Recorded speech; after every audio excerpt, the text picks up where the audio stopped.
Hello po Sir Casper. Bago ko po umpisa ng pagbabahagi ng aking kwento, nais ko muna kayong batiin ng isang maganda at mapagpalang araw. Maging sa inyong mga masusugid ng mga tagapakinig. Tawagin niyo na lang ako sa pangalang Janela. Edad 46 na sa kasalukuyan.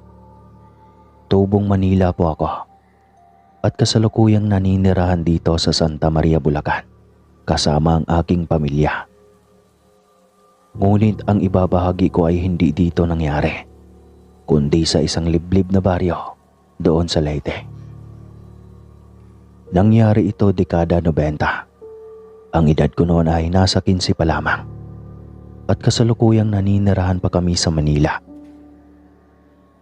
Maayos at mapayapa naman ang paninirahan namin hanggang sa isang araw noon ay nakatanggap ng tawag ang aking ama mula sa bunso niyang kapatid sa probinsya ng Leyte.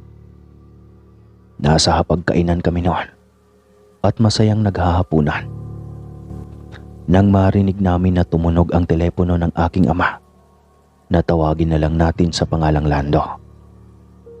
Tumayo siya saglit upang sagutin ang tawag. Maya-maya pa nang makabalik na siya, ay napansin naming nagbago na ang kanyang aura. Anong nangyari, Lando? Pag-aalalang tanong ng aking ina. Kumain na muna tayo. Tanging tugon ng aking ama. Kaya naman ipinagpatuloy na lang namin ang pagkain. Matapos namin kumain ng hapunan, ay pinagpahinga na kami ng aming ina sa silid namin. Kinabukasan ay napag-alaman ko na ang dahilan ng pagtawag ng kapatid ng aking ama ay nagkasakit na umanaw ang ina nila na si Lola Narsing namin. At kinakailangan sa madaling panahon ay makauwi ang aking ama upang maabutan niya ang Lola Narsing namin. Nakaramdam kami ng pag-aalala, kaya naman agaran nang nagpaalam ang aking ama at ina sa kanilang mga trabaho. At nagpasyang umuwi muna ng probinsya kahit ilang araw lang. Sumakto namang wala kaming pasok noon ng aking kapatid sa eskwela at bakasyon pa. Tatlo lang kasi kaming magkapatid at ako ang panganay, habang ang sumunod naman sa akin ay lalaki na nasa 13 anyos at tawagin na lang natin sa pangalang Alan. At ang bunso kong kapatid na si Ana ay nasa 10 taong gulang pa lamang noon.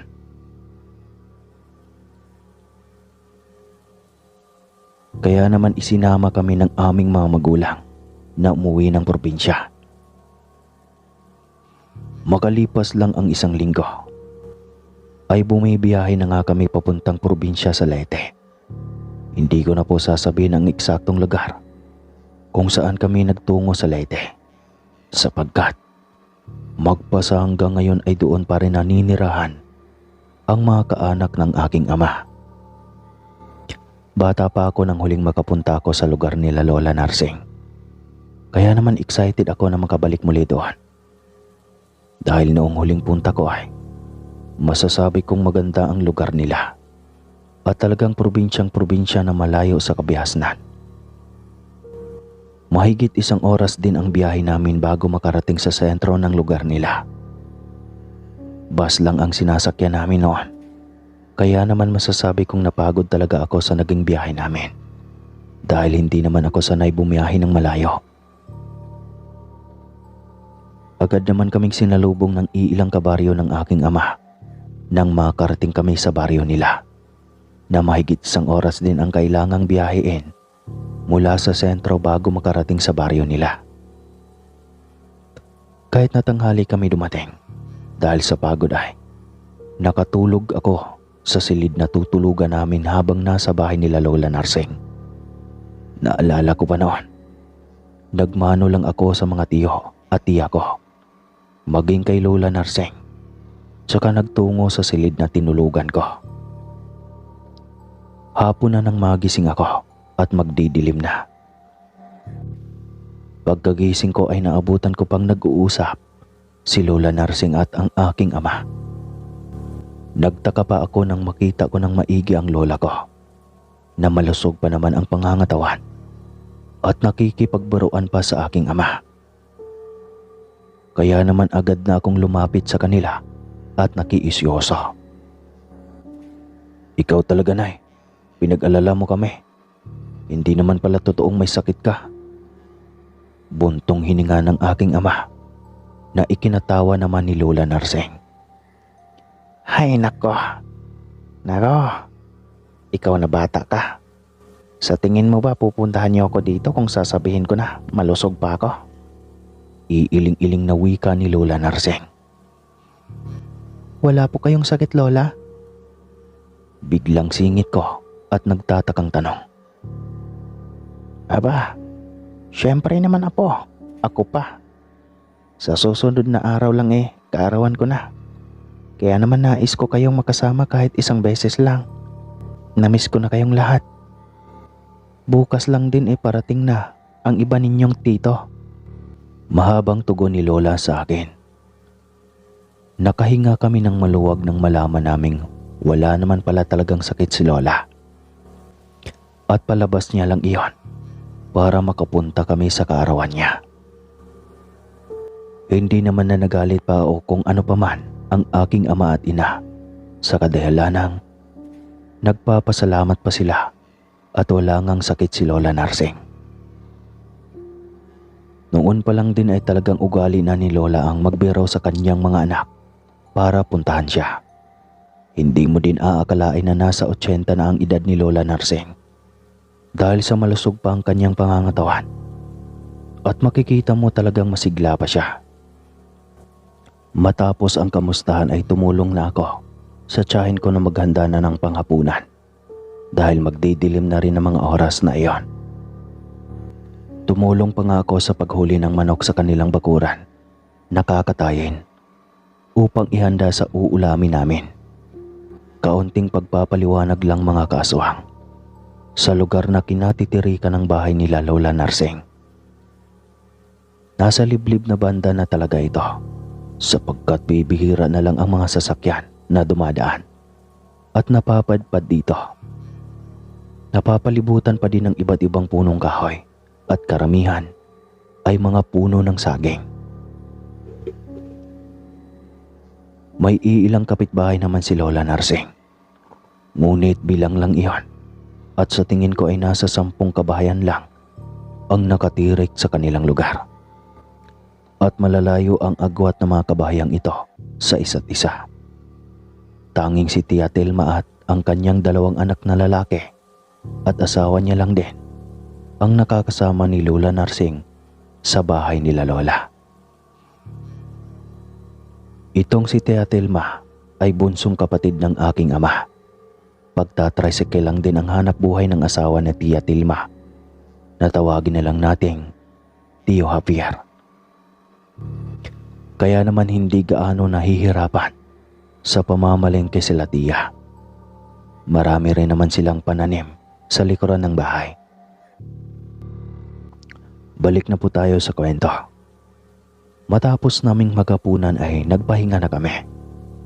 Kinabukasan mga kaaswang, habang nasa balkonahe ako ng bakuran nila Lola, ay narinig ko ang pinsan kong si Chris, panganay na anak ni Tia Telma, na nagsabing may pupuntahan daw sila kasama ang kapatid kong si Alan sa kabilang baryo.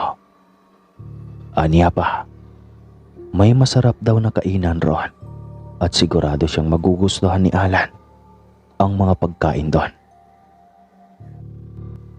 Talaga ba? Mukhang malayo ata yun dito.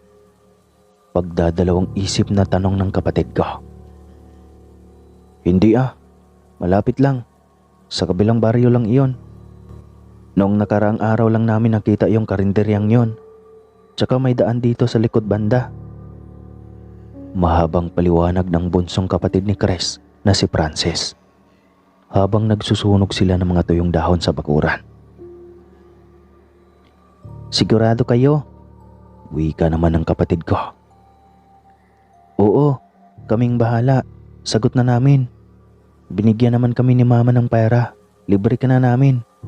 Sambit ni Chris. Hindi na, may pera ako. Kayo na lang ilibre ko. Tara, kailan ba? Wika naman ng kapatid ko. Saglit silang natahimik kaya naman lumapit na ako sa kanila at inusisa kung ano ang ginagawa at pinag-uusapan nila. Bahagya na lang silang nagulat nang bigla na lang akong sumulpot sa likuran nila. Ay sakto, isama natin si ate. Bulalas ng kapatid ko. Kaya naman nagkunoray ako na hindi ko alam ang pinag-uusapan nila. Sige. Apat tayong pupunta. Sa likod na lang tayo dumaan. May alam kaming daan na shortcut doon papunta sa kabilang baryo para mas mapabilis yung pagpunta natin. Tugon naman ni Frances. Saan ba kayo pupunta? Takang tanong ko at sinipat ang itinuturo ni Frances kung saan daw kami dadaan. At ang tanging nakikita ko lang ay puro kakahuyan. At sa tingin ko ay kagubatan na ang loob ng kakahuyang iyon. Sa kabilang baryo, may bagong bukas na karinderya doon at tiyak namin masarap ang mga pagkain doon. Kasi nung minsang madaan kami doon ng gabi, napakaraming kumakain. Namamanghang wika ni Chris. Oo nga sayang lang. Nagmamadali na si inay na umuwi noon. Tas sinabi pa na wag na kaming babalik doon. Sigurado ako masarap ang pagkain doon at mura lang. Tugon naman ang kapatid niya. Dahil sa kuryosidad ay hindi na kami nakapagsalita ng kapatid ko. At nakinig na lang sa kanilang sinasabi. Sapagkat mababagas talaga sa kanilang mukha na interesado sila sa karinderyang sinasabi nila. Mamayang hapon punta tayo doon. Huwag lang kayong maingay sa kanila. Sa atin lang dapat to para di tayong mapagalitan. Mahinang sambit ni Frances. Ha? Bakit naman? Paano tayo papayagan yan? Tanong ko. Mahigpit kasi kaming pinagbabawalan na pumunta doon. Pero may mga nakapagsabi sa amin na masarap daw talaga ang pagkain doon. Napatango na lang kami ng kapatid ko at sumang-ayon sa sinasabi nila. Kinahaponan nga ay nagpaalam ang pinsan ko na maglakad-lakad lang kami sa labas at ipapasyal lang nila kami ng kapatid kong si Alan. Saan naman ang punta nyo? Huwag kayong lalayo at siguraduhin yung bago magdilim ay nakabalik na kayo. Wika ni Tia Telma. Ipinagpaalam din kami ng mga pinsan namin sa mga magulang namin. Agad namang pumayag ang mga magulang namin nang mapag-alamang maglakad-lakad lang kami at uuwi din kaagad. Tara na, alis na tayo para maaga tayo makarating sa pupuntahan natin. Pagmamadali ni Chris. Sumunod naman kami kaagad sa kanila ng kanyang kapatid at naglakad na patungo sa gubat na sinasabi nilang may shortcut na daan. Habang naglalakad kami ay napapansin kong pasuot ng pasuot sa kalagitnaan ng gubat. At napapalibutan na kami ng nagtataasang mga talahib at puno. Tanging maliit na daanan lang ang nadadaanan namin. Yung bangkasya lang ang isang tao. Dahil ang paligid nito ay puro damo na. Malayo pa ba tayo? Akala ko ba shortcut to? Ba't parang ang layo? Tanong ko na may halong pagrereklamo. Malapit na. Mabagal ka kasi maglakad kaya akala mo malayo. Tugon ni Frances. Hindi na muli ako nagreklamo pa. At nakapagkwentuhan na lang sa kanila ng kung ano-ano habang nasa daan kami papunta sa karinderyang sinasabi nila. Habang nasa kaligitnaan na kami ng gubat ay pagkaramdam ko may kung ano ang nakatingin sa amin na para bang pinagmamasdan lang kami nito mula sa malayo. Kaya naman inilibot ko ang aking paningin sa paligid namin at di kalayuan. Nakita ko ang isang kulay itim na baboy na may maliit na sungay sa ilong nito. Hindi ako sigurado kung sungay ba iyon o ngiping malalaki.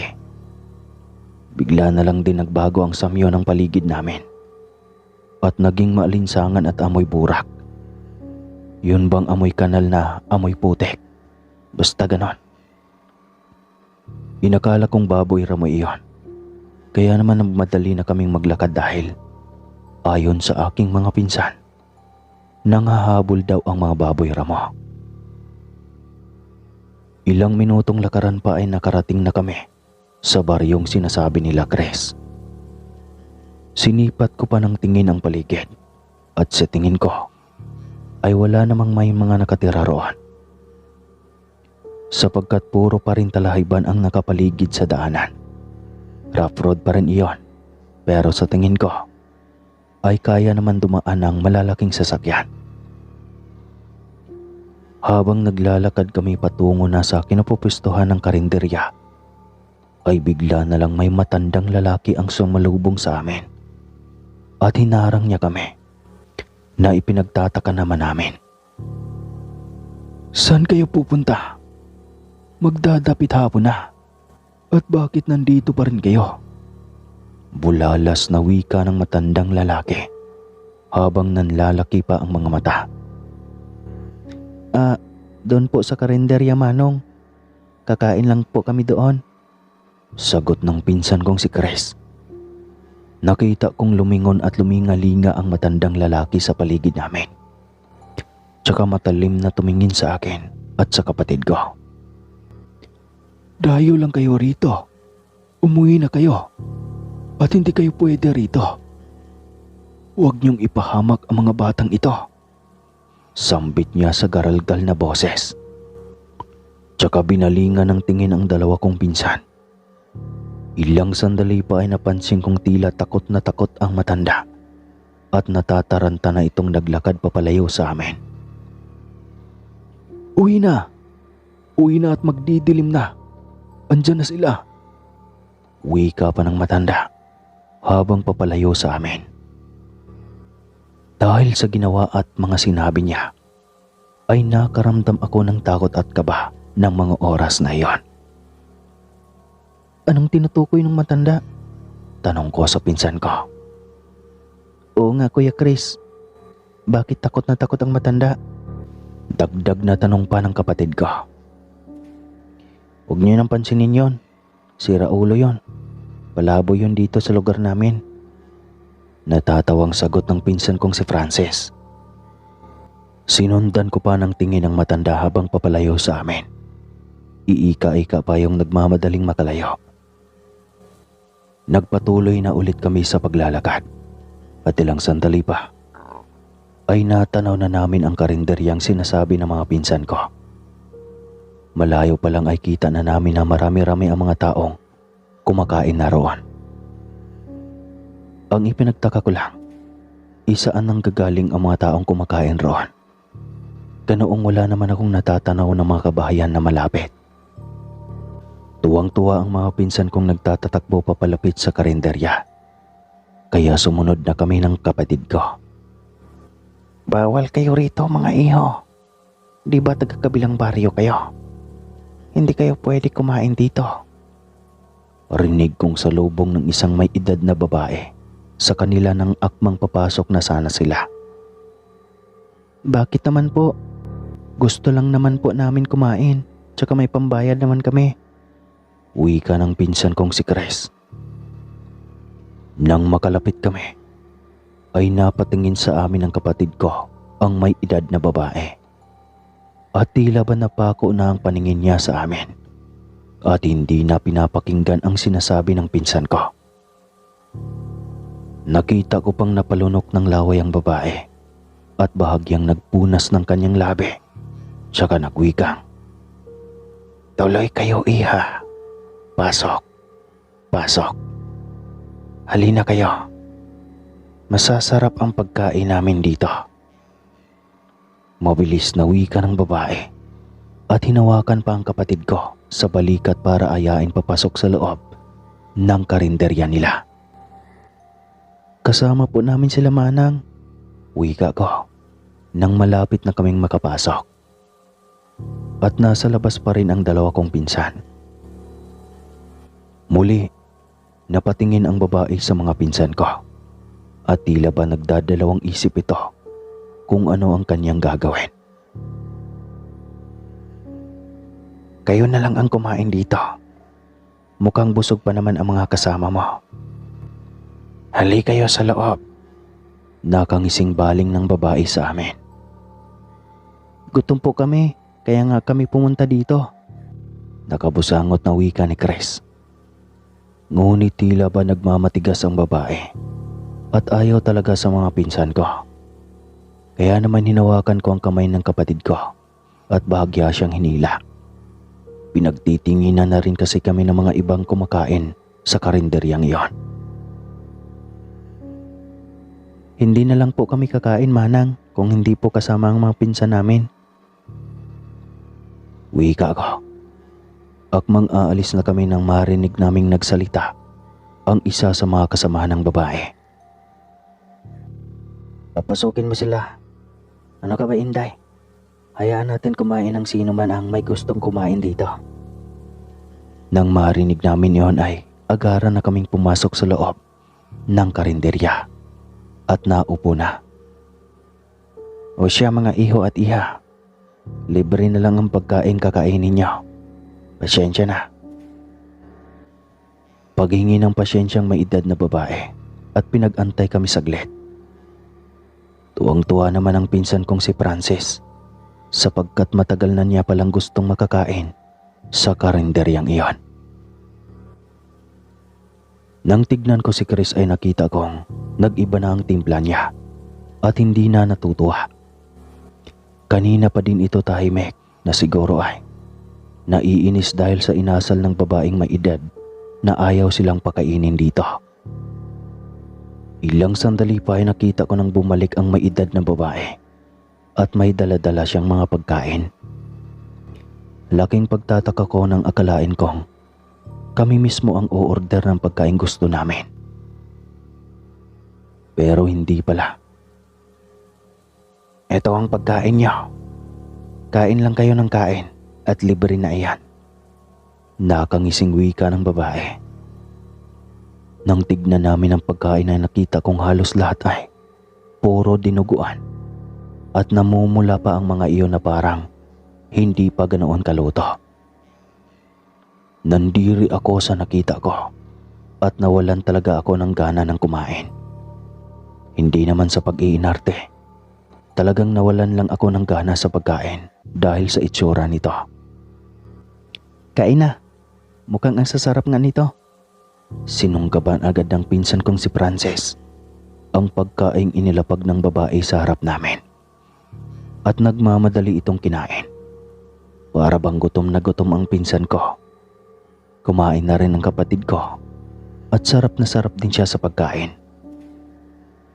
Kakain na sana ako nang bigla akong pigilan ng pinsan kong si Chris. Nang tignan ko siya ay seryoso pa rin ang mukha niya. Bakit? Tanong ko. Huwag kang kakain. Tignan mo sila. Pabulong na sabi niya. At bahagya pang itinuro ang mga taong kanina pa nasa loob ng karinderya. Nakita kong matalim silang nakatitig sa amin habang pinagmamasdan kaming kumakain. Bakit sila nakatingin sa atin?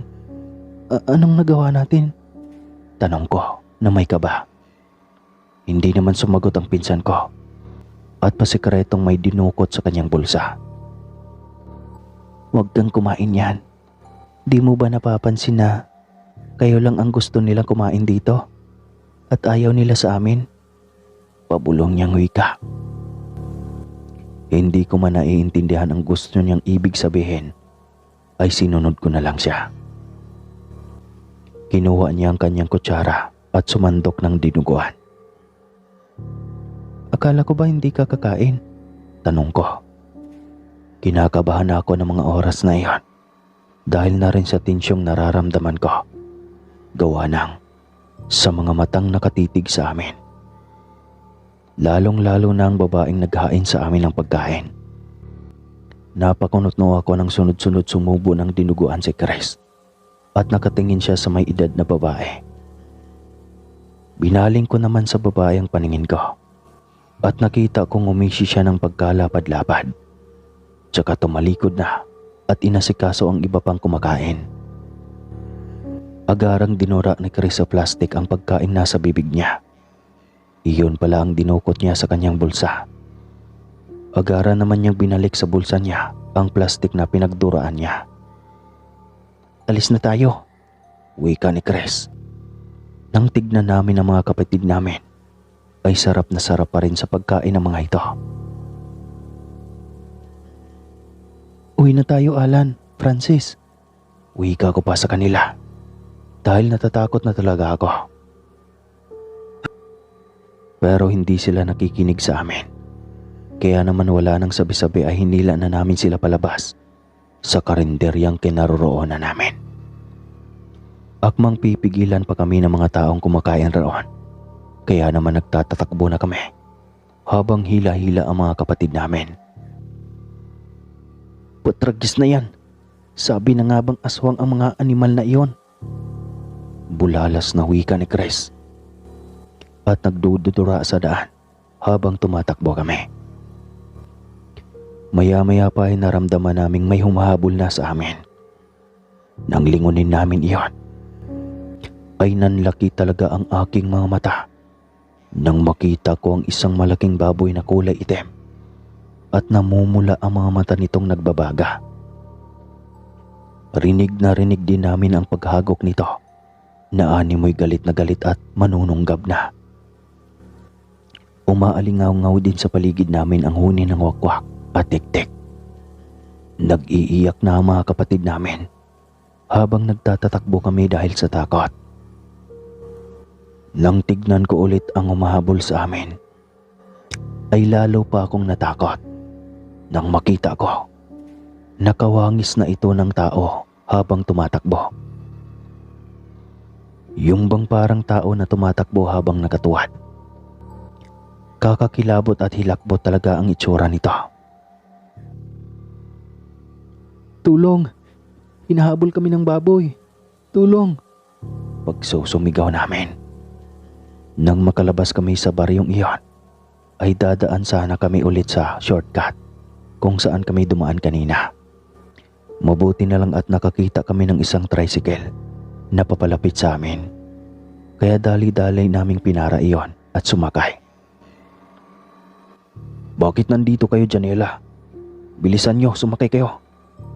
Bulalas ng driver ng tricycle. At doon nga ay napagtanto ko na ama pala ito nila Chris na si Tio Javier. Nang makasakay kami ay agara na niyang hinarurot ang tricycle. At sa bilis nito ay nagsanhi ito ng ingay. Dahil ang motor na gamit ni Tio noon ay yung maiingay ng motor at umuusok pa. Ilang sandali pa nang makarating kami sa bahay nila Lola Narsing, ay naabutan naming nag-iinuman na sa bakuran ang iba pa naming mga tiyuhin. Nakakarating lang din galing sa kani-kanilang lugar na tinitirhan. Nang makapasok kami sa loob ng bahay, ay abot-abot na sermon ang sumasalubong sa amin at pinalo pa ang dalawa kong pinsan. "Katigas talaga ng ulo nyo at dinamay nyo pa ang mga pinsan nyo. Pasalamat kayo at nakauwi pa kayo ng buhay. Ilang ulit ko pang sabihin sa inyo na lugar ng mga aswang ang karinderyang iyon." Galit na sermon ni Tia Tilma. Doon nga ay napag-alaman namin na ang karinderyang pinuntahan namin ay karinderya ng mga aswang. At tanging mga aswang lamang ang pinapayagang kumakain doon. Mabuti na lang at nakaalis pa kami ng buhay. Nang gabing ding iyon, ay pinagamot sa manggagamot ang kapatid kong si Alan at ang pinsan naming si Francis para mailabas nila ang mga kinain nila mula sa karinderya. Magmula nga noon ay hindi na muli pa naming tinangkang umalis at mamasyal sa lugar nila Lola hanggang sa makabalik kami ng Maynila. Mabilis na lumipas ang taon hanggang sa nakapag-asawa ako ay hindi ko na talaga makakalimutan ang pangyayaring iyon. Kaya naman bibihira din ako kumain sa mga karinderya. Hanggang dito na lang po ang aking kwento mga kaswa. Maraming salamat po Sir Caspar sa pagbabahagi ng aking karanasan. Muli po, ako po si Janela ng Santa Maria, Bulacan. Alright.